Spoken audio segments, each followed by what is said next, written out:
রাষ্ট্রপতি মোহাম্মদ শাহাবুদ্দিন পদত্যাগ করতে পারেন এমন আলোচনা আবারও রাজনৈতিক অঙ্গনে জোরালো হয়েছে। এরই মধ্যে বঙ্গভবনের অধীনস্থ কর্মকর্তা কর্মচারীদের শীঘ্রই সরে যাওয়ার জন্য প্রস্তুত থাকতে বলেছেন বলে বঙ্গভবন সংশ্লিষ্ট একটি সূত্র জানিয়েছে। একই সূত্রের দাবি, দায়িত্ব ছাড়ার পর রাষ্ট্রপতি কিছুদিন বিশ্রামে থাকতে পারেন, পাশাপাশি চিকিৎসার জন্য বিদেশে সফরের সম্ভাবনাও রয়েছে।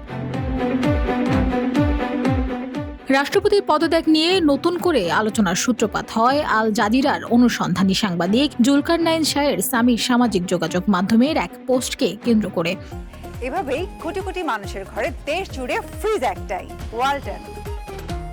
সেখানে তিনি রাষ্ট্রপতির পদত্যাগের সম্ভাবনার কথা উল্লেখ করেন। এরপর বিষয়টি রাজনৈতিক মহলে আলোচনার কেন্দ্রবিন্দুতে চলে আসে। যদিও সরকার, বিএনপি কিংবা বঙ্গভবনের পক্ষ থেকে এ বিষয়ে এখন পর্যন্ত আনুষ্ঠানিক কোনো বক্তব্য দেওয়া হয়নি। বঙ্গভবনের এক কর্মকর্তা গণমাধ্যমকে জানান, রাষ্ট্রপতি ব্যক্তিগত আলাপচারিতায় প্রায়ই নিজের শারীরিক অবস্থার কথা উল্লেখ করে বলতেন, শরীরটা ভালো যাচ্ছে না, যে কোনো সময় যে কোনো সিদ্ধান্ত নিয়ে নিতে পারি। সূত্রগুলোর দাবি, পদত্যাগ করলে তিনি চিকিৎসা ও বিশ্রামকে অগ্রাধিকার দিতে চান।